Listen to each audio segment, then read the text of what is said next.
Hello, everyone, and welcome to Seriously Loco, the Seriously Crazy fan podcast for El Paso Locomotive FC. I'm Phil Bakke, and I am joined today by Mika Burrell. And Mika, season 8 years of doing this show, feels kind of surreal. I'm not gonna lie. That's crazy. 8 seasons. Dude, you could round that up to a decade. That's wild. Yeah, wow, amazing. I know we fell off. I know, big elephant in the room, obviously. We really fell off last season. It's there. Burnout happens to all of us, but I am happy to be back. And back in the new year. Happy 2026 to everyone who's listening. To you as well, Phil. So, yeah, happy to be on the mics. Yeah, happy New Year as well. To anyone who is wondering what happened, I think we sort of addressed it online, but the idea, is simply a lot occurred. There was medical stuff, there was babies, there was the whole nine, and travel, work, all of the typical excuses. That being said, we have ideas about how to make sure that we maintain momentum even if the season slog is getting to us. So anyways, we're hoping that we'll be able to carry through, New Year's resolution. We carry through a little bit more longer into this year. And there's a lot going on at Locomotive that hopefully is going to keep us engaged in a more positive way with the team, because I don't think that anybody listening to this will find it weird for us to say that we've been feeling just disengaged. And I think, I don't think it would come as a surprise. We've been feeling disengaged from the club to a certain extent anyways. And hopefully we're due for some more. We're obviously going to spend today talking about a ton of news going on around the club and USL. We'll chat a little bit about the CBA and the potential looming lockout. The other elephant in the room is, will the USL 2026 season occur? But we've also got big news around the club: new manager, a couple of new players, new president / GM, and a lot to talk about. But all that being said, Mika, season wrapped up in October. Pittsburgh Riverhounds, the champions of the USL Championship, which always feels a little bit wonky to say. But since October, I guess, how have you been? How are you holding up? How was the holidays? And I guess, what are you looking forward to in 2026? Yeah, wow, Pittsburgh go home with the trophy. A Bob Lilly-less Pittsburgh, if you can believe it. So yeah, congratulations to them. The East is beast again. The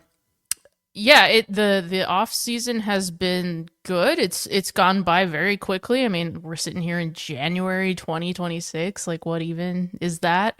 I mean, you said it at the, just now. There's been so much that's going on. Me personally, I had my first ever surgery in September, and that was a major surgery. I'm good. I'm fine now. But so that was something that took me out of commission for a month and a half. And then right after that, I sold my house. So I don't know what we were thinking, doing that at that same time, but we did. We closed in December. And so I'm sitting here in a rented townhome, waiting for our new house to be built. So there's been a lot going on, a lot of change. Today I had to figure out how to set up my podcast, my studio again, for this. But I mean, I'm happy to be back, obviously. And I do feel re-energized. Like you said, there's been a lot of changes at the club, and I think that, a little bit of novelty is good. Whether that ends up being good or bad, obviously we'll see. Only time will tell us, but at least we have some new personnel, new ideas to dig into. And I do feel re-energized. And actually, I've never been one for and this is just personally speaking, I've never been one for New Year's resolutions, but I actually am doing some this year. So I don't know, I'm just feeling overall more motivated and ready to go. So I don't know, do you share that? How are you feeling about everything?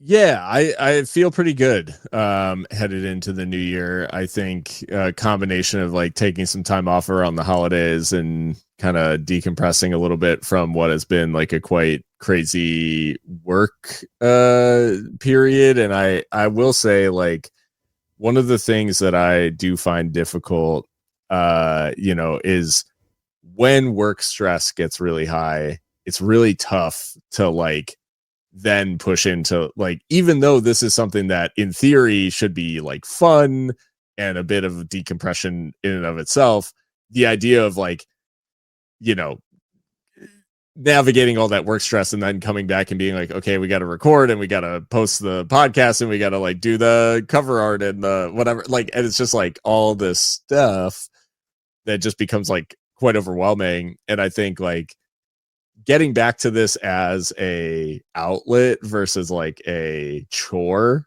is like something, and like something I've just been like thinking about, because ultimately I just like chatting soccer with you guys and I want to keep doing it, so 100%, that's continuing to see it as something that is not something that we do because we have to, but because we want to. And that's ultimately I think like a helpful mindset shift, and hopefully I'm feeling good about the new season. I mean, that being said, the looming question is the CBA. And so the USL Players Association and USL signed the inaugural CBA, I think in 2022. I don't have the figures up in front of me, but I think it's been active for 3 years.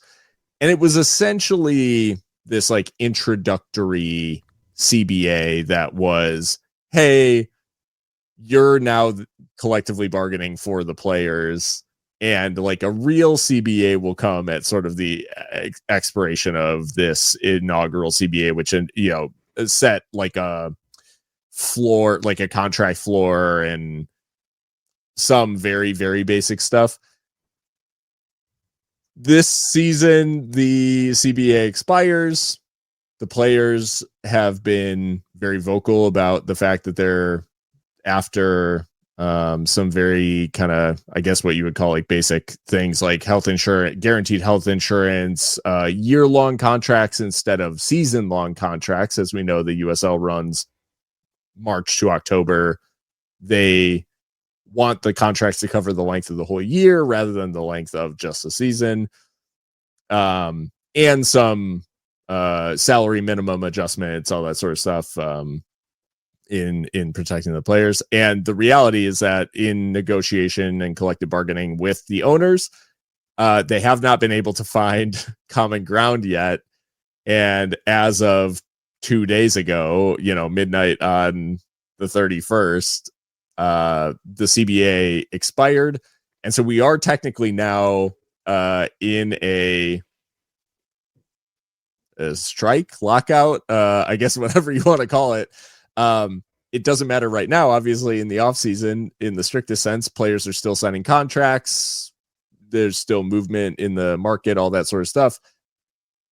But if things don't change between now and March, players won't take the field in the USL Championship. And so obviously, Mika, given just the fact that everything kind of hinges on something getting done here, I was curious just your thoughts overall on like the player's position, the owner's position, and then where you kind of see this going. And if you think like it's more likely that a deal gets done or not before March. Well, first of all, let me just say that the whole idea of the words you use, strike or lockout, is very unpalatable to me, and it brings up a very, this story because I've told it to you. I don't know if I've told it on the pod, but in my younger sports journalism days as a college student, I was interviewing someone who is now a commissioner of a major soccer league. I won't say any names, but I brought up the then NHL, the National Hockey League lockout, and I used the word lockout, and they very swiftly reminded me it's not a lockout, it's a work stoppage. So right. And that's obviously from the perspective of that league, right? But obviously from the perspective of players, it could be a lockout, could be a strike. But anyways, it's just the whole idea of that always brings me back to that of like, oh my God, that person like completely called me out right on the spot. I'm just like this stupid 19-year-old.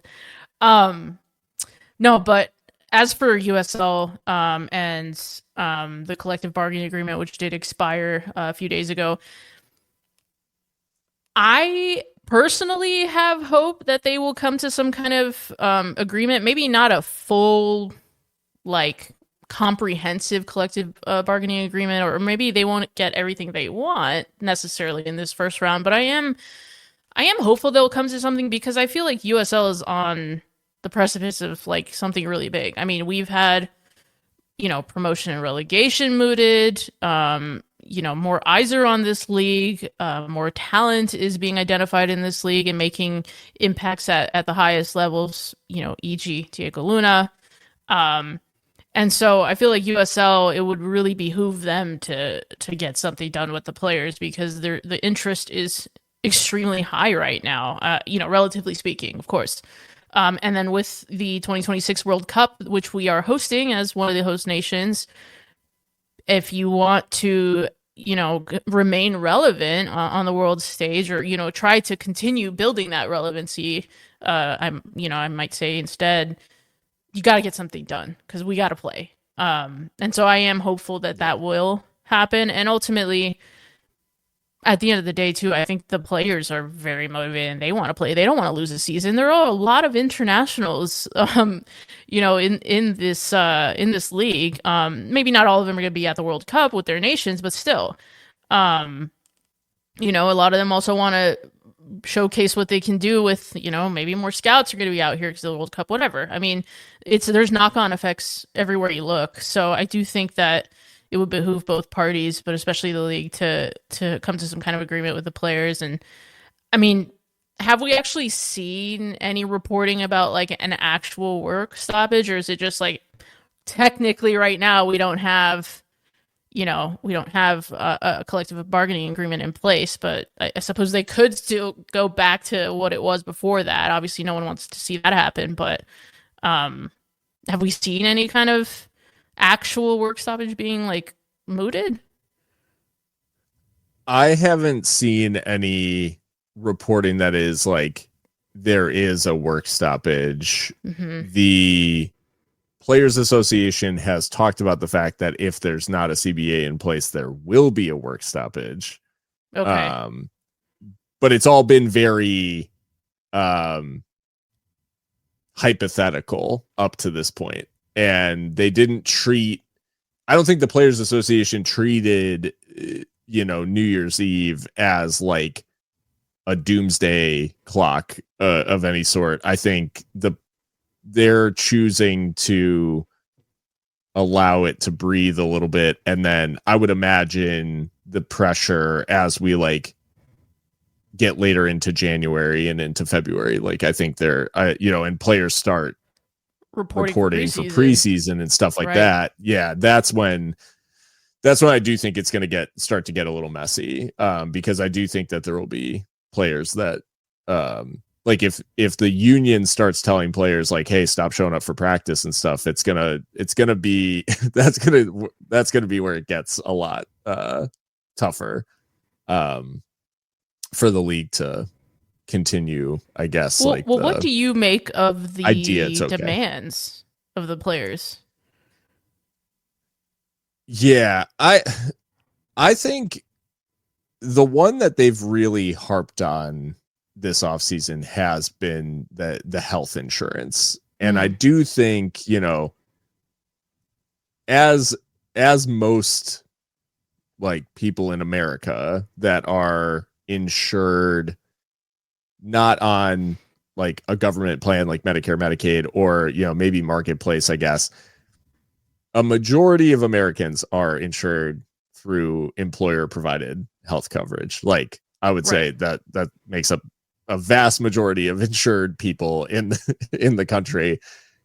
And so to me, the idea that these clubs are likely providing employer provided healthcare to their like front office staff and stuff like that, but not the technical, like not the playing stat. Like that to me, it's like they're employees of the same entity. They should be entitled to the same benefits, particularly when you consider the physical nature of the job. Like if, you know, if a construction company was insuring their office staff and not the construction workers, like that would be weird. Mm-hmm. And probably probably the basis for some sort of like labor action. So to me, I think the healthcare idea is, you know, I think that's fundamental, and I think that the players are right to point to that as something that they deserve as employees of these clubs that are, you know, professional sports teams. Where I think they are gonna, I mean, they're almost certainly gonna have to give ground is on either like salaries or how you account for compensation other than wages. Because I do think that there are a lot of clubs that are like, hey, we're gonna like pay you a certain amount and we're going to like subsidize your housing costs or something like that. Or we're going to like put you up in apartments or whatever. Like, I think that's an area where if the union is saying like, no, this needs to be the minimum salary and you can't count housing costs or meal costs or anything like that, like towards that I think is going to be a sticking point, because it does quickly add up if it's like, hey, our base wages need to go up and you can't count these other expenses, which many clubs do leverage. Like, I mean, I think it's an open secret that Locomotive, does housing deals essentially, like for a lot of their players, and puts them up in certain apartment complexes. And that being counted as compensation, I think is fair. Like, I think the club would be, I think it would be fair for them to count that as part of the overall compensation package. So yeah, it's a bit, it's sticky. I think the reality is like, for anyone who knows me, like I'll never be on the side of paying people less money for their labor or anything like that, because I do think that there's there's a genuine benefit in that. And I think the idea that these guys work extremely hard in extremely like uncertain conditions on like 1-year contracts in a sport that can threaten your long-term like physical health, all that sort of stuff, there's a lot of considerations where it's like, hey, absolutely, they deserve to be paid a living wage, live in conditions that, are acceptable, get health insurance and all this stuff. And I think there are economic realities where most of these teams are operating on margins where they're not like, it's not like they're hoarding a bunch of extra money, in like the way the club operates. Now, I can't speak to individual owners and like what their margins are like, because it could be that these are tax write-offs for some of the owners in USL. But I think it's no secret that when these clubs like open their doors, they're not exactly raking in cash. I mean, I would say Louisville is, I think, one of the few that I like know operates in the green. Most USL teams lose like a lot of money. So I think I would say probably most football clubs in general are loss lead. You know what I mean? Like they're operating the red. So no, very well said. They're all tax write-offs. The whole sport is a tax write-off. Oh my God.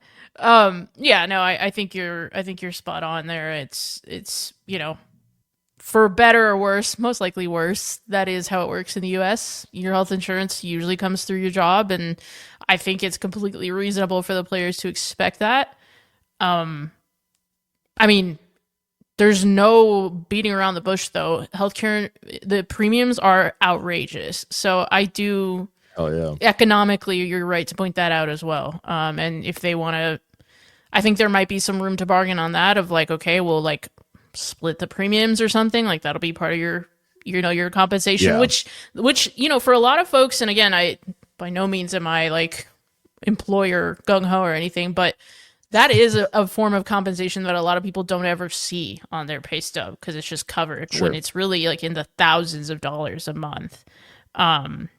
Which again is just points to how effed our system is. But for the meantime, it's what we have to work with, and I think that the players are right to expect that.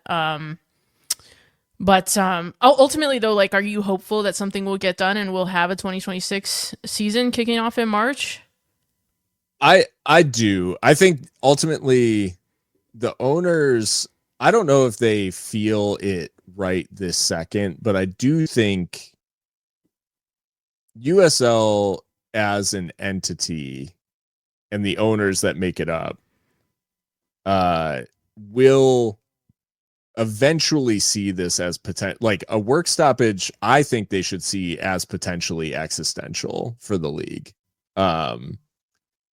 Because in a world where there's a significant work stoppage, MLS Next Pro continues to operate under a CBA, a functioning CBA that already exists with the MLS Players Union and MLS.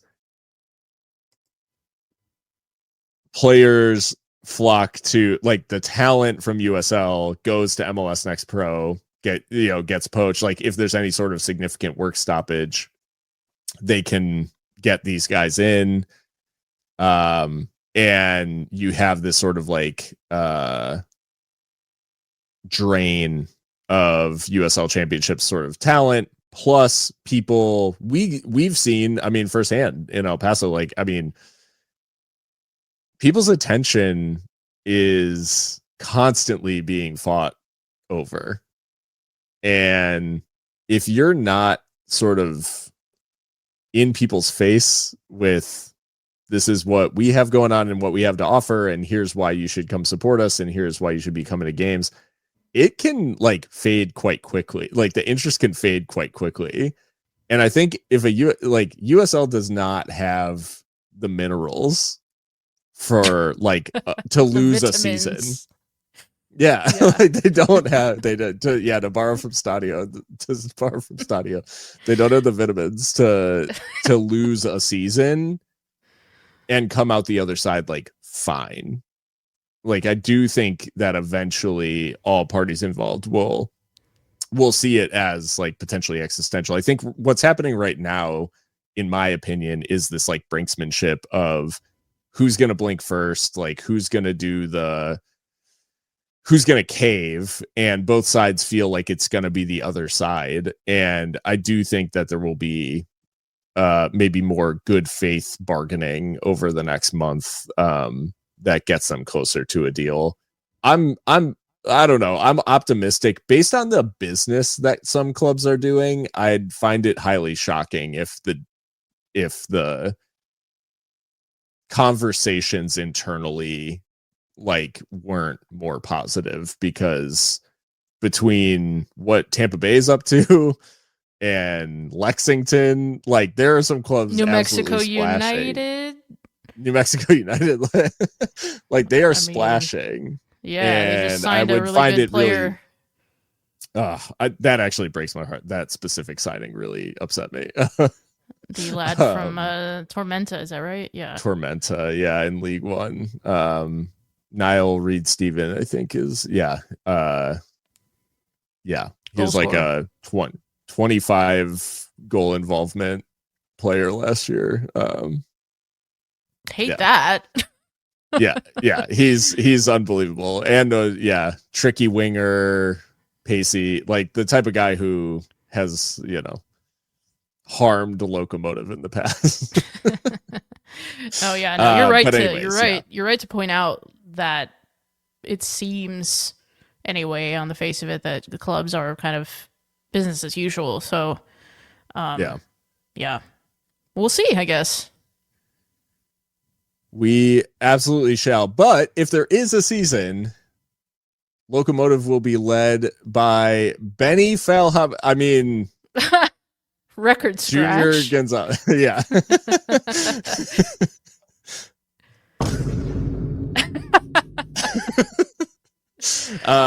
Junior Gonzalez. So Junior Gonzalez announced as Locomotive's new manager, but Mika, I mean, this was not a straightforward manager announcement. It was there were rumors, there were false posts, there were cryptic graphics, there were all kinds of things. Well, I suppose we should first lead with Wilmer Cabrera is no longer at the helm. Yeah, I guess we did just that little thing. Yeah, so he is gone, not returning. Thank you for what he's done for the club, but they've decided to move along. But yeah, I mean, Phil, can you take us through this kind of like farcical timeline that got us to our new boss? Yeah, so on Monday, December 22nd, the club tweeted a graphic, which was a picture with big words over it that said, "We got him." And and so they tweet, "We got him." They tweet, "We got him." And there's two people walking in sort of the foreground of the picture with their backs to the camera of like, you don't know who this is. But it was quite clear at the training ground. At the training ground. And it was quite clear from the picture. I was like, I don't know who this is. Like, and that was what was clear to me, is like, there's no one jumping to mind in terms of like the candidates that are out there and candidates that have been linked to Locomotive. Which I guess I can, well, no, it's probably not fair to share now, but there were a couple of guys who it was rumored were maybe coming to Locomotive because they were like negotiating exits from their current clubs and all this sort of stuff. And so when Locomotive tweeted this, I was like, well, this isn't the guys that I've heard, so I don't know who this is. Well, it quickly came through. There was a rumor that it was Junior Gonzalez. That was the guy for Locomotive. That was out there in the rumor mill. On Friday, December 26th. So there's nothing from the 22nd to the 26th from Locomotive explaining this graphic at all. So they tease a new manager, they stay silent. On December 26th, the league posts an article doing this weird temperature thing, and there were rules. I'll spare everybody the details. It's not important. In the blurb about Locomotive, and I will shout out Christian specifically because he was the one who sent the screenshot of like reading this league article. In the blurb about Locomotive, it said they will be led by new boss Benny Feilhaber, who had recently, obviously, for anyone who doesn't know Benny Feilhaber, former U.S. men's national team international, had recently coached. He took over Oakland Roots midway through last season, got them sort of back to some level of respectability, and was not renewed because Oakland Roots, for anyone who's not seen, Ryan Martin, who was the manager of Loudoun, has been brought in to Oakland and is also a bunch of Loudoun players are following, but that's a whole other thing. So it's anyways, he's being replaced. So Feilhaber's out of a job. And so it was like Benny Feilhaber's at Locomotive. So we tweeted, well, I guess El Paso Locomotive is hiring Benny Feilhaber, and the league leaked it in this article, like just in the body of this article. What followed was a bunch of people being like, I don't know if this is accurate. I heard rumors from like my end that like, yeah, I don't know if this is even true. And then the league amends the article, and Locomotive, in response to this like league-wide sort of social media moment in which like a bunch of people are looking to a Locomotive of like, oh, did they hire Feilhaber? What's going on? Is this like, this leak is kind of crazy, whatever. Locomotive, in response to that, because obviously you would expect a response, does nothing.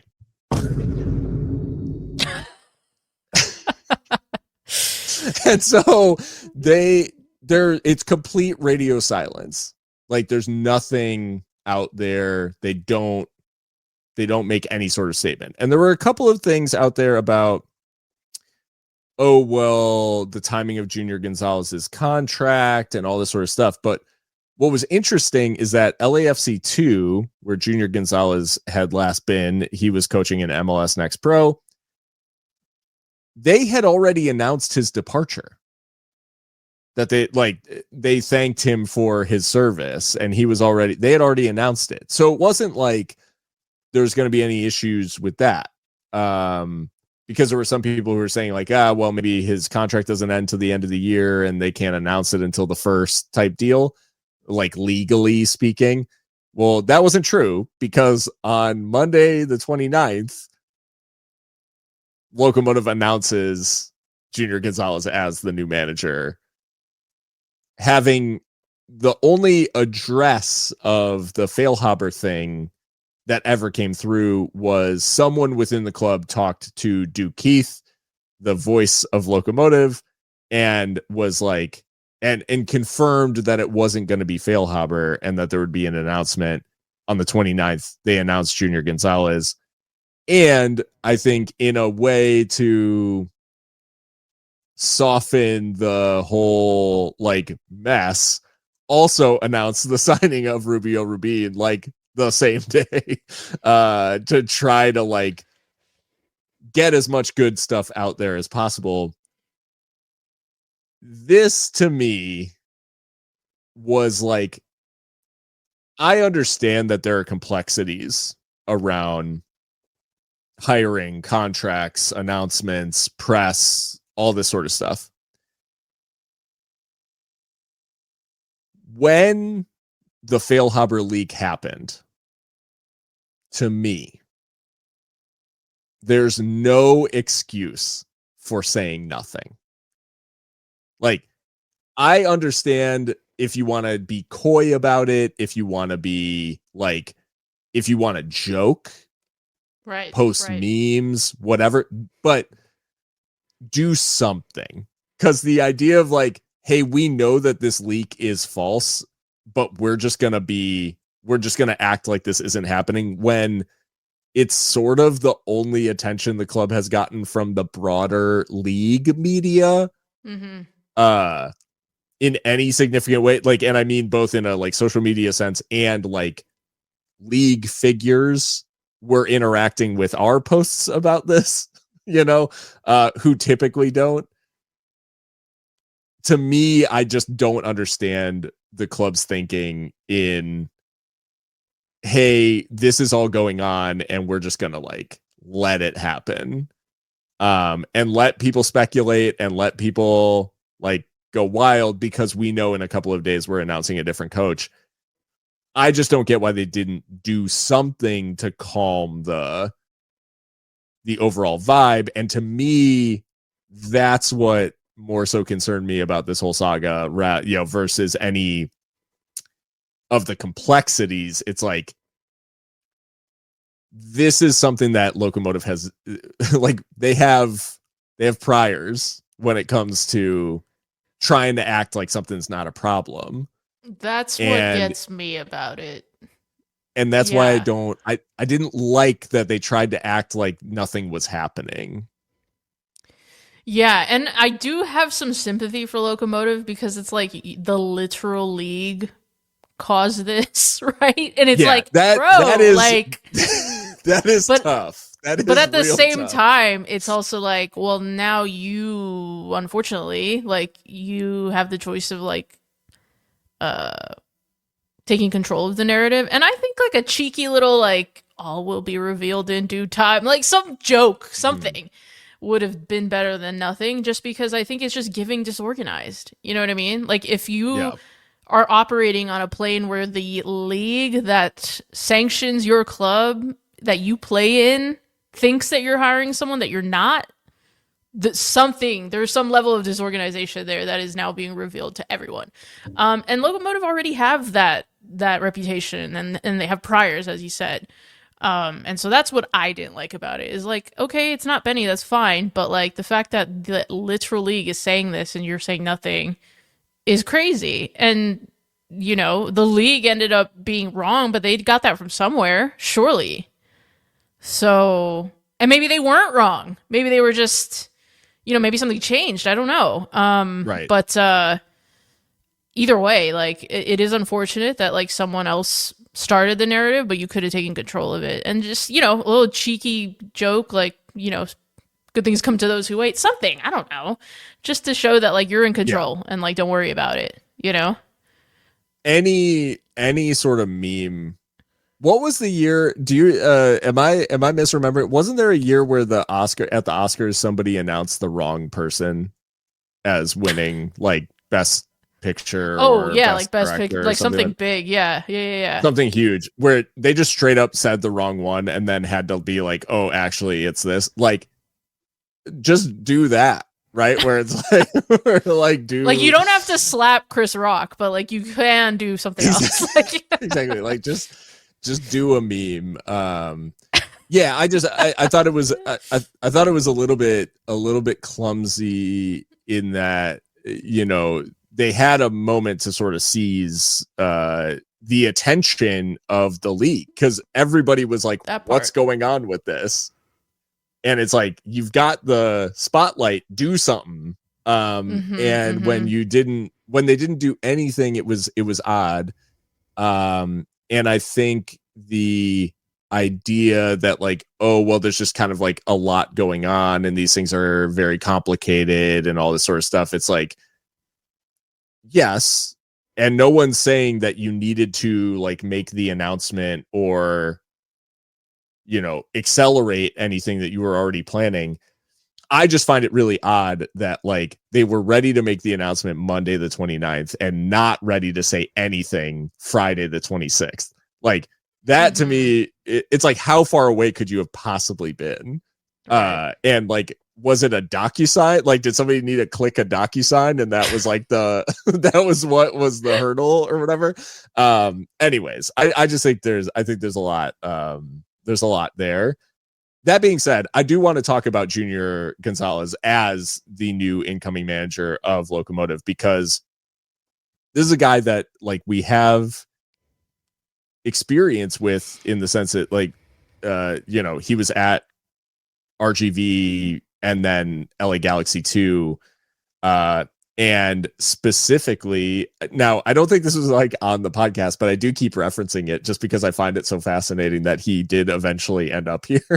It's like we had a conversation, I think on the phone with Mark when he like talked to us about the fact that he was leaving. Yeah. After that playoff loss to Oakland in 2021, and we asked him who he would want his successor to be, and it was Junior Gonzalez. And so I just find it so odd that like, despite the fact that it's been a, you know, a broken road, that we did eventually get that guy who Mark said he would want. And a guy that built some very, very difficult to play LA Galaxy 2 teams that at least on one occasion we were on the end of an absolute hiding from. Ooh, the 5-0. Yeah. I think it was crazy. 5-0. I think it was right after we clinched and we were like, unplug controller. Absolutely smacked. Yeah. No, I mean, and that's kind of, I don't want to keep harping on the Benny Feilhaber thing, but like that's also like a shame because I think Junior Gonzalez deserved more fanfare. Exactly. You know, for his announcement. But yeah, I am really intrigued to see what he can do and what he brings to the side. It seems like we can't avoid this like RGV like connection, whatever, it's fine. Like he was there in like 2017, so that's pretty far back now at this point. But yeah, I mean, Mark Lowry wanted him as his own successor, and it's been several years since he said that, and he's gained a lot more experience since then. So that is something that is comforting to me. Where I have a little bit of a question mark is just the fact that he's not always been the main man. And I think we've seen at our level, at the highest levels in all kinds of sports, like being the first mate and being the captain are completely different jobs. And some people adapt to that better than others. And so this, I think, will be his, I would say, I don't know if you would agree, Phil, I think this is his biggest job, like, technically speaking, like being the guy, for a major team. It's on him. The other thing that I will really be interested to see how it plays out is kind of the working relationship in like the footballing department of the club with Ray Sari as technical director.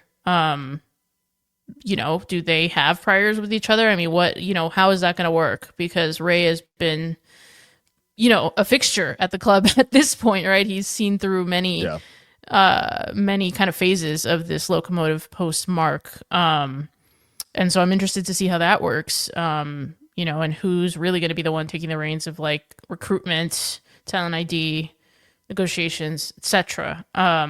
Because we know that kind of split of those jobs was an issue for folks in the past, most notably John Hutchinson, right? So to see how they work together is going to be very interesting.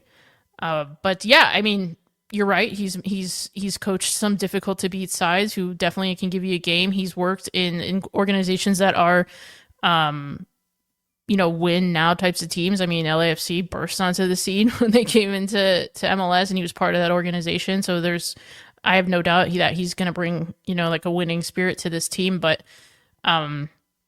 it's been too long since we've been kind of like a serious proposition in the league, and so he's got a tough task ahead of him, on top of the fact that the squad is turning over like crazy yet again. And so Rubio Rubin is a nice start, don't get me wrong, for sure, but there's still a lot of holes to fill in. So interested to see how he can crack on, and I hope that we can get him on the show. We will try to do that, as always is our tradition. We'll try our best to see if he'd like to talk to us and kind of introduce himself to the hardcores that listen to this show. So yeah, I am actually cautiously optimistic that we might we might regain some access to with some personnel changes that occurred. So I will say, I think overall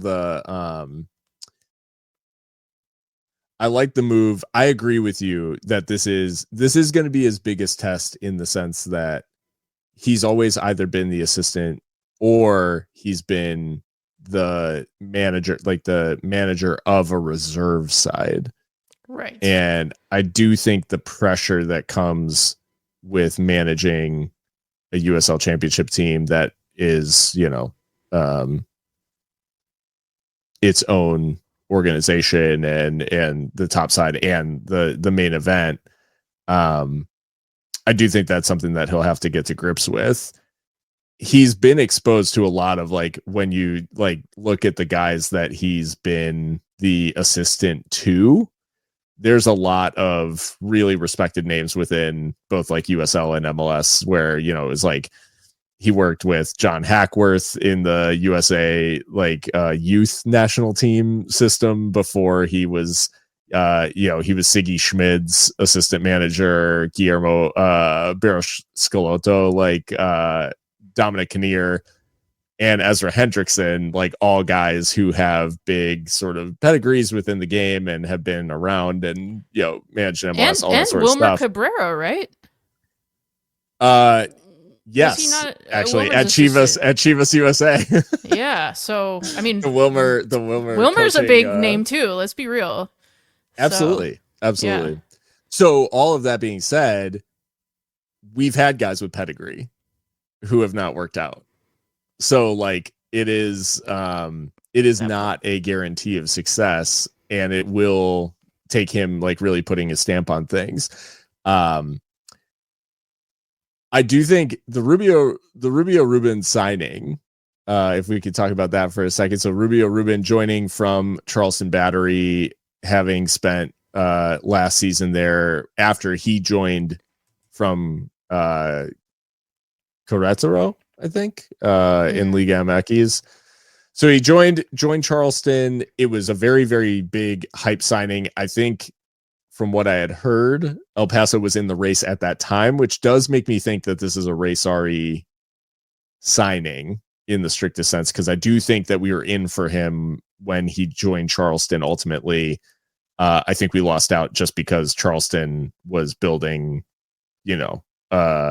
extremely strong roster that he felt like he could get some really good service in, and he ultimately was not favored by Ben Pierman in that Charleston setup. They had Kel Jennings, MD Myers, all these guys like up front, so he was somewhat limited on playing time. Not crazy, but he was a little bit limited on playing time. So Rubio Rubin coming over to Locomotive now. This is a very, very strong name at the beginning of a transfer window, or off season, however you want to classify this. But it does feel like it is a Sari guy versus, because we were in for him last off season by all accounts. It'll be interesting to see the remainder of the offseason if the targets feel specifically Sari coded, I guess, if that makes sense, or if the influence of Junior starts to creep in, if we start to see guys from, well, I guess him and Sari have these LA Galaxy and LAFC connections too, because Sari, if I remember correctly, was involved with Lights at the time when they were an LAFC yes, affiliate. Right. So anyways, there could be some connections there. Maybe there will be some crossover, but it'll be interesting to see if there's any, if any of the signings start to feel maybe a little bit more Junior, or maybe Junior influenced, and we can see where that's all coming in. But for now, we have a little bit less to go on. That being said, Rubio Rubin as a signing and as a forward, a goal scorer. Thoughts on Rubio specifically joining outside of the context of the whole Junior Gonzalez thing? Well, I mean, I think we've been crying out for this kind of a profile of striker ever since. My God, Solignac. Luis Solignac, ever since he left the club. I think we've been crying out for this kind of profile, as in terms of a kind of a taller guy, leads the line, nose for goal, and that less of that diminutive kind of tricky forward that we've had with kind of Amando Moreno, Frank Lopez to an extent, Christian Sorto to an extent. I mean, we've found ourselves with an actual number 9. Over 40 caps for Guatemala. That is nothing to scoff at. 13 goals as well for his nation. And his resume is really interesting. I mean, he started at Utrecht, as far as at the highest levels of the game in the Netherlands, which we know is a great place to ply your trade as a striker. And so he wasn't super prolific there or anything, but it's great experience. And he was in the Danish league for a little bit, and then went down to Mexico, and then finally found himself back in the U.S., where actually he grew up, even though he plays for Guatemala internationally. So that gives me also a little bit of, that gives me a good vibe, just because I'm hoping that means that he will settle at Locomotive quickly, because we know that's not always been the case with some of the bigger signings that we've made in the past that don't seem to settle as well as we would like. But he's been all over, and I think he just loves to play the game. And so I'm excited by that. Also, he spent a very decent chunk of time at the highest level in this country in MLS. So with Real Salt Lake, so I think that experience will only be a good thing for us. And yeah, I'm excited to see what he can do. And it's nice to just have this kind of traditional like striker that we can look to lead the line. But of course, the proof is in the pudding, and we have to see, what he can actually do in front of goal, because we need goals after Wilmer Cabrera Jr. Andy Cabrera has now left the club, and some of our other for signings Charleston. For Charleston, right? Right. They basically swapped. Right, and then Daniel Carter didn't. He even though he's chipped in with a couple, he didn't really work out on loan. Frank Lopez definitely did not work out. And so yeah, it's going to be a big job for him to become that leading man for us. So, but the resume is there, and I think that he could explode for us if he gets the service. I will say, like, because people will probably glance at his, if you look at his stats overall, you'd be like, like, not a big like volume guy. In a lot of his seasons, he's like 4 years removed, or I guess now 5 years removed from the 2021 MLS season, where he had 8 goals, 6 assists across 34 games, which is, quite good record. And then from there, he's been like a little bit more spotty and all that stuff. The last time prior to this that he was at the USL Championship level, he, reappeared post-COVID at San Diego Loyal for 4 matches and scored 5 goals. He hit a hat trick against Phoenix, and then immediately went to Real Salt Lake because it was just like he got snapped up. And last season in the USL Championship, like not counting Jägermeister, or I guess now the Prinks Tires USL Cup, that's a whole other, and the US Open Cup, only counting his minutes in the league, he had 4 goals, 3 assists in just 724 minutes, which, I mean, when you think about like goal and an assist every 100 minutes, basically one a game, like that's one every, like just over 90. That's not bad. That's a pretty good return. And a lot of his minutes were coming like off the bench. So a lot of his goal involvements, like, one of his assists is in a 17-minute cameo against San Antonio, where it's like he's not getting tons of time. And actually 3 of his 4 goals came in substitute appearances. So it's like, if you give a guy like this the reins and like he's leading the line, how much of a difference does that make? It's sort of the, like, again, we talked about it a lot last season because of the struggles we were having at the beginning of the season scoring goals. But there's this chicken and egg of, I mean, I think if you put a guy like this in amongst what we've got, it's hard to see a world in which he's not scoring some. Like he's not going to be completely starved. So it does feel like a favorable situation to bring Rubio into.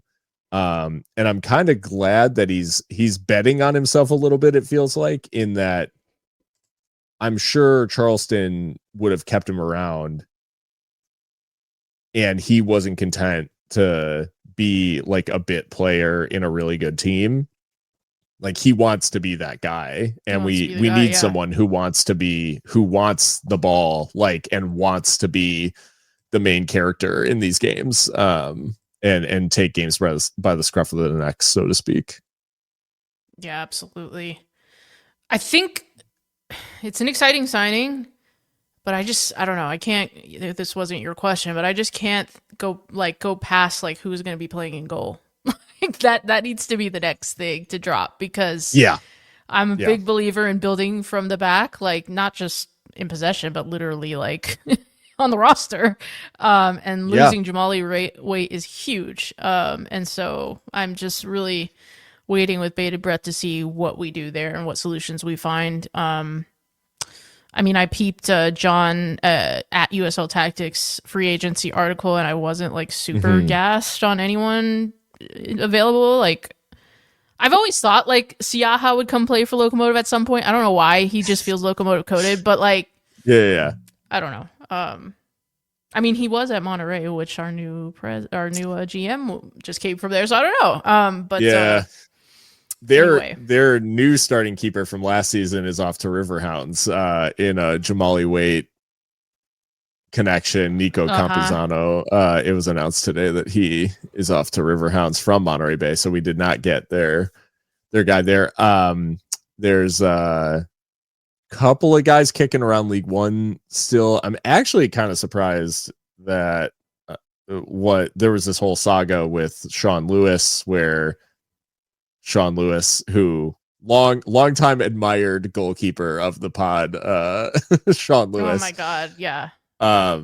Who he went to One Knox last season, wins League One with One Knox, and then is sort of unceremoniously not renewed by the club, and Tormenta snapped him up, oddly enough. Where I was thinking, like, surely a championship side will be back in for Sean Lewis, like having, but I guess, I don't know, people maybe put more into the One Knox defense than Sean Lewis. But you mentioned goalkeeper. I think like it is it's a massive hole. Not to mention the fact that Jamali Waite not only leaving, but going to play for Dom Casciato's Tampa Bay Rowdies. So that hurts. that's a tough one. A lot of Locomotive connections there. I would say, when you look at the depth chart of what we've got, the returning players, there is a decent amount, but when you look at the guys who are still here, it's like, you mentioned goalkeeper Seb Moramora. He played 750 minutes last year, like because of Jamali's international caps. But so he played a decent amount, but not anywhere near, like a full season of top level goalkeeping. And he was actually amongst like decent for a second choice. So yeah, for sure. But amongst the guys that are sticking around, like, I mean, Noah Dolenmeyer somehow is like reviving his Locomotive career, when that one like still kind of blows my mind. He spent obviously the back half of last season on loan at San Antonio, and he played just 160 minutes. Kenneth Hoban is one of the guys that was announced as returning. He played 1 minute the entire season. He's also 16. Emmy Rodriguez was announced as well, right? Or wait, actually, Emmy Rodriguez, I think, is gone, right? Yeah, he's off. Is he? I don't remember. And then Omar Mora was like one of 3 announced, returning forwards, and he did not play in the league. Like he played in the Open Cup game against New Mexico, I think. So when you look across this, like, there's just a lot of gaps, and I would say particularly central midfield, we feel significantly light. Goalkeeper, we definitely feel Frank light. Daroma, one of our best players last season, leaving. Hey, listen. That's one I don't understand it. I don't know if it was like a money thing or what. But on, pure form, there's no way that you don't bring Daroma back, given what he did last season in midfield. And then, you look at some of this too, and you're like, well, we really only have one senior left back because that's Ricky Ruiz. Because Gabby Torres, despite the fact that, yeah, he's a left back on paper, he actually played like central midfield most of the season. And then we're light in central midfield, which the club did sign Carl Sante. I don't know if how you're to pronounce nasty. it. Sante if you're nasty. Surely it's Sante. I don't know. Sante. Yeah. So they signed Sante, and he came from Phoenix, which on paper, again, that's a, you know, and even I tweeted about this because it's a pet peeve of mine, but on paper, he's a midfielder because that's like sort of how he's historically been listed and all this sort of stuff. But in reality, he played like 75% of his minutes for Phoenix last year came at center back in a back three, which I'm like, which are you signing him for? Like, are you signing him to play midfield, or are you signing it because because we already have Coffee Tomasi if you want to do that. That's what I'm saying. Like, we already have that. And like, if we're signing, like, this team actually in the strict, like, if you're going to rank stuff we don't need center backs like urgently. I would be happy to have quality at center back, like bring in additional quality. Totally do your thing. If we're bringing in, and like we did this with Bolu Akinyode as well, where we brought him in, it was like, oh, he's a 6, he's a destroyer, he's going to play in the 6. He played center back. Like, we just like stick him in the back. So I'm like, just don't like what is he actually going to do? And we need central midfielders, because if we have just Calvillo and Coronado, and Gabby Torres ? Like, we need more meat in midfield. Just straight up, we just need more bodies, and quality. Like, we need like top, like elite. And that's, I think this is where I'm going with all of this, is like, you lose Jamali Waite, you lose Frank DeRoma, you lose Andy Cabrera, Christian Sordo. Like, it's not, and this is where the Rubio Rubin signing is like, it feels pretty good in the sense that it's like, yes, that is like the caliber, but it's like, we need Rubio Rubins at every position. Like, we need top level guys at every position, because the guys that we have, and I'm not like shitting on them, they're very good players in a lot of areas, but we do need, like, we should be targeting elite guys. And unfortunately, like, Dom Casciato signed most of them already, but that's we should be in for the bomb noise. We should be in for the top level free agents, like, because that's what the squad needs. We need people like at the top level, like not necessarily the like squad guys, players. Yes, sense. Exactly. No, we need, I mean, if I could bring it to a place of like positivity, keeping Gabby Torres is huge. Because he played massive. Over 2,200 minutes for us, 4 goals, 7 assists. His best position was on the pitch. Wherever he wanted to be, his best position was playing footballer. Yeah. So I'm happy that we were able to keep him on board, because I think he's crucial. Amando Moreno, the numbers were good, but I think I think he could have done even more. And even though he had like 14 goal involvements, I think with the volume of like chances he gets, he could have done more. And so if he can build on that, have a good rest this offseason, and then go in fresh and start to build those relationships again with new players, then great.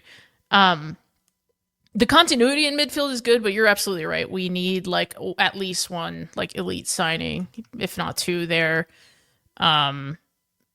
And, we just got done saying, like, we don't necessarily need squad players, but, like, Nick Ross is a free agent. So if we do want, like, a clubhouse guy, like, you might as well make it him. Anyway, Yeah, no, I completely take your point of like the floor of the squad needs to be brought up. Um, and we have to do that with more than just, with all due respect, Carl Sante. I think he's a good player, but and it's only January. It's January 2nd as we're speaking about this, so there's a lot more business to be done. And the January transfer window is open elsewhere, like in Europe and whatnot. So that might bear fruit or accelerate some deals. Who knows? But yeah, I think the biggest needs obviously are a goalkeeper and in midfield in the engine room. Because yeah, Calvillo and Coronado, and then like Gabi Torres at a stretch is not enough. It's just simply not enough. Yeah. So yeah. Well, when you think about the fact that, because I would say Coronado's minutes were like were more limited last year, and he still played like over 1,400 minutes. And Calvillo played, as we've gotten used to, like he played basically the entire season. Yeah, like you don't really bench the captain. No, and that's a lot of workload. Like that's just a lot of like how many 24 2,500 minute seasons are we gonna like continue to expect Eric Calvillo to do? Right. And so now the amount of Moreno point, I think it's worth mentioning that yes, like his output last season was definitely better, and like a big bounce back from the like very down 2024 that he had, where it was like kind of a false start to his Locomotive career, having joined from New Mexico. And when you consider that like goals wise, he finished level with Andy Cabrera when Andy missed a bunch of time. It's like true. There's like a consistency issue, I think, almost. And the reality is that like these guys weren't scoring at the same time, which is why at the end of the season you feel kind of good about Locomotive's like goal output and not good game to game. It was like only one of them was ever scoring. So yeah, I'm hoping that like injecting some fresh blood into the attack with Rubin and any subsequent signings, I do think like there is still significant like attacker. We only have 4 senior attackers, and we play and Junior Gonzalez, like crucially, we didn't mention this. He's played like a 4-3-3 his entire managerial life. And if we have 4 senior if that's attackers, the case, then like our squad is currently not built for that. Exactly. Like, at all. That's the other part. Like we need a lot more midfielders and a lot more attackers if that's how we're going to play. Because we are a team of center backs at the moment. And wing backs. Yeah.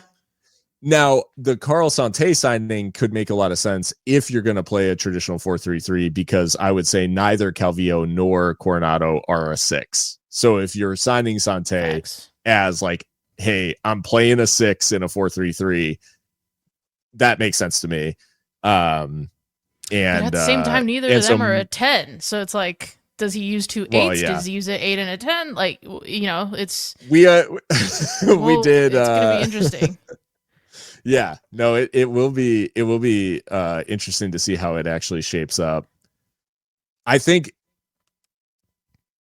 cutting through all of the, because there's obviously tons of potential variables and all this sort of stuff.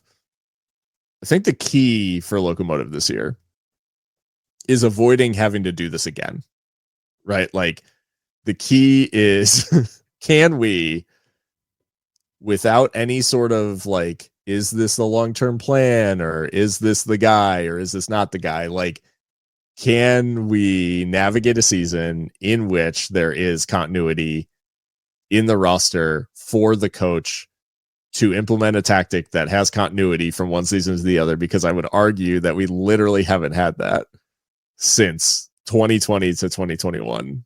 Like we haven't had continuity in the tactic or the manager or whatever. Like we've had some sort of upheaval basically every offseason since that one. And that was our best season. So to me, I do think that this season is a little bit about, it's obviously like trying to maintain and like get into the playoffs again, all that sort of stuff. But to me, like each year we're staring down the barrel in January of like, what are we gonna, like, what is this team gonna look like and who are we gonna get? And then it's like, if only they had a full preseason together, and if only, like, all that sort of stuff. Yeah. And it just that's the sort of thing that it's like, we really need to, like, we need 2026 to set us up for like a big 2027. Not to say that this year is a wash, but just to say that, like, we haven't successfully navigated it like in a long time. So ideal season is we successfully navigate it and still have the same coach and like a bulk of players as we did at the beginning of the season into next. Yeah, I think that's right. I mean, I'm not saying like this is like necessarily like a total rebuild year, but I mean, in a way, kind of. I don't know. I mean, a lot of change. A lot of change at the club. For sure. I mean, should we get on to the next bit of change upstairs? Yeah, I think we'd be remiss not to talk about it. And I know it's like late in the game, podcast lengthwise, but it was announced far earlier in the offseason that Andrew Forrest was going to no longer be the business general manager, I guess is what his like actual title was. And it was never exactly clear whether it was like a mutual decision or if it was Forrest's decision or the club's decision. But he departed and the club hired Mike DiGiulio, who was at Monterey Bay, as we kind of hinted at earlier. And he was the GM there. And he has been appointed as the president and general manager of El Paso Locomotive. So he is like reports direct to Alan Ledford as the president of Mountain Star Sports Group, and has control of the front office and I guess Locomotive as a whole, essentially. So Mike DiGiulio coming in as the guy. I think the questions we got, because initially there was obviously a lot of reaction around the fact that, I think Andrew Forrest has been a visible GM in many ways, in that he has been sort of a public face for a lot of the different media opportunities and marketing opportunities and things like that for the club. And I think it would be dishonest for us to say that we didn't have like our own sort of run-ins, I guess, like in the strictest sense, with how Andrew managed sort of both the media relations side and like how he managed the club's public image. And all of that being said, like it's not to say that anyone's like happy to see anybody, if it was like a firing or something like that, like nobody's ever advocating for like people to just actively lose their jobs. And my hope in that, having this like sort of fresh approach, is that we would have a Locomotive. And I think this is why we were talking about the whole Junior Gonzalez, Benny Feilhaber thing being a little bit disheartening, is the hope is that the change leads to a Locomotive that is a bit more transparent, a bit more, friendly to the media. And maybe a little bit more willing to have sort of the honest conversation that people are having, whether it's fans, us, whoever, like talking about certain stuff, be willing to engage in that like honest conversation in good faith, in the interest of Locomotive continuing to be like a valuable community asset, and a valuable like and cherished sort of part of El Paso, versus what at times felt like a more insular and maybe almost like siege mentality sort of like organization. I don't know if I'm being like overly unkind to Andrew in the characterization, but I just like, I think the reality is that we're hoping the change can lead to some of the opacity around Locomotive maybe fading away a bit, and their handling of some of these situations being a bit more proactive, versus how Andrew like chose to interact in some of these situations. Yeah, I think that it's not. I think it's not dishonest to say that there were many that were wanting to see a change at that position, especially as results continue to not be good. And you know how much of that was on Andrew's shoulders.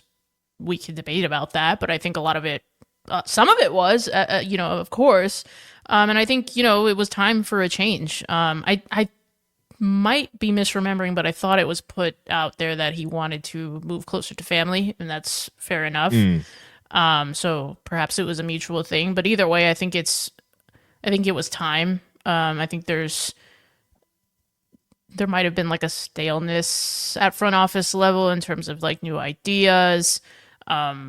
What you said about how they handle kind of like the public image of the club and the PR and media relations, fan relations, I think has really, to be honest, gone downhill a lot. And you see fans say that. I mean, that's, granted our audience is more of like the diehards, of course, but that's what we're exposed to, and we know that a lot of them were not happy with the job that Andrew was doing. So I think that at least for those folks, they'll probably be heartened to see a new face in that job. I'll be honest, I don't know a whole lot about Mike DiGiulio. Of course, he comes to us from Monterey Bay, who on the pitch have not done the business. Like, let's be honest, right? And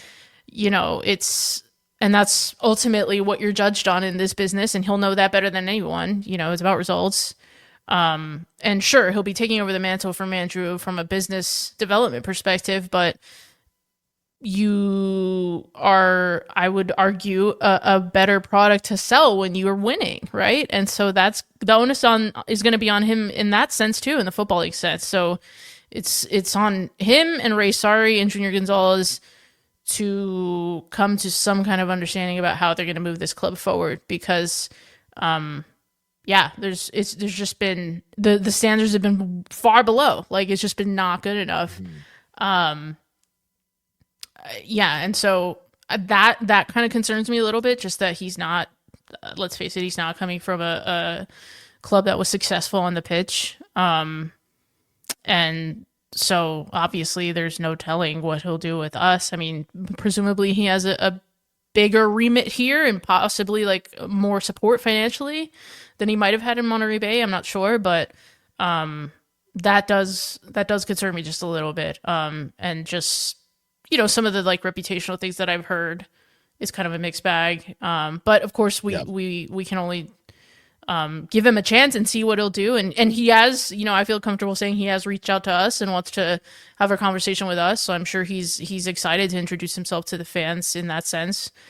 So again, another one we'll try to get on the show for you all. But yeah, it's just a lot of change. And, a lot of people have been asking for this change. So I think that now that it's here, we have to kind of, take it in stride and see and give these people a chance and see what they could do.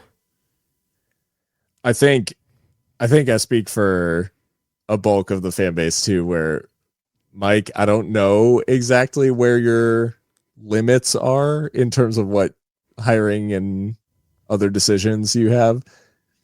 Please get someone permanent in the booth with Duke.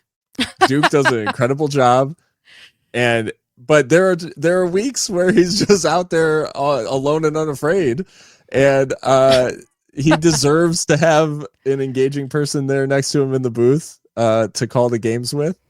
And Holly was good. She's just Holly. busy. Holly's fantastic, and that's the thing. Like, we got to find somebody who is that great combination of good and available. The Which, best ability is availability. Type yeah, beat. at times. Let's not get too crazy. But no, I think yeah, he's got some opportunity. I would say, for Mike, like the things that the real, if I boiled Andrew Forrest's reign down to sort of one primary thing, or I guess two, the fan relationship is certainly, like, if you're gonna be the face, like there's gonna be a certain amount of fan interaction, potential animosity, all that sort of stuff. That aside, like, for me, the tough thing about this position is that you are the one who's ultimately going to make like hiring and firing decisions, about manager, technical director, like these big jobs, like you mentioned, and he has to get to grips with Junior and Ray and how they run things. And I think he can't occupy the same space that Andrew tried to, which to me was, well, that's not my, like, when they were winning, he was happy to talk about how great it's going and like how, oh yeah, like Wilmer's doing this and Ray's doing this and it's amazing and like we're really plugged in and can you believe what X player is up to and blah blah blah. When it was going bad, it was like nobody pay attention to what is going on, like Right. and I think, like, if the GM position is a layer of accountability for the technical staff, like, that's good. If the GM position is a way to avoid accountability for what's going on the pitch because it's other people's job, I think that's where people get dissatisfied. When it's like, well, that's not really my thing. That's like the coach's job to identify, to like play the team, and it's the technical director's job to find the players. If it's used as a shield, that's when people get disillusioned, in my opinion. Like, I think if people are like, feel like you're taking accountability and that you're taking it seriously and that you're listening to them and that you're like creating a good environment for people to work in, that to me is where you can like get the wins. If you're constantly doing this sort of like, firefighting, I guess, for lack of a better term, where you're like trying to keep people from saying certain things about the team or whatever, like if you're constantly sort of suppressing, that is where the negative comes in. And if you're not taking accountability for what's going on the field, like when people are asking, I think that again is just like people are going to bristle against that, and that unfortunately is something that Andrew's tenure had, where it was like there were some really, really bad years in there. And it never felt like there was accountability out of the true front office. And I think, if Mike's coming in, if he can do so in a way that, shows that he's here to build a relationship with the fans, like make sure that the club reconnects with the community, gives a little bit of like transparency and stuff like that, then I think that will get him off on the right foot. But yeah, a lot changing, a lot happening, and all just in time for 2026, which, as we talked about, a lot of teams making some pretty big moves, and a lot of teams really trying to position themselves as contenders. So I do think that Locomotive, like if they want to be up in that conversation towards the top of the league, they do have a little bit of work to do. And, Mike and Junior and everybody kind of has to hit the ground running here. Yeah. I mean, it's a huge task for all of those involved. I feel like we say this every season, but no, it really is. And they all just have to like find some kind of like symbiosis like immediately, if we're to challenge for anything on the pitch this season. And yeah, it's gonna be, I think this season will really be about like observing and seeing like how all these new structures play out. Because I mean, we've been through very many manager changes at this point, but I think changing your GM is a pretty big thing. And that can set the tone for the entire front office. Because let's be honest, Alan Ledford manages the club from a desk in California. So it's Mike DiGiulio who's going to be on the ground kind of doing the day-to-day. So yeah. And I don't know, just backing up a little bit to Junior Gonzalez, being that he did work for Wilmer, I'm hoping that in interviewing for the job, he consulted with Wilmer about it. And if he felt like he could take the job, then I would assume that meant that Wilmer said it was a good place for him to kind of cut his teeth as the main man. So, and I say cut his teeth, but at the same time, like we are looking to be competitive. So, you know, whether this is like thought of as a stepping stone for him or not, the fans certainly won't think of it that way. We want to get back to winning ways as soon as possible. So yeah, just a big job for everyone involved. And we'll have to see that how that goes.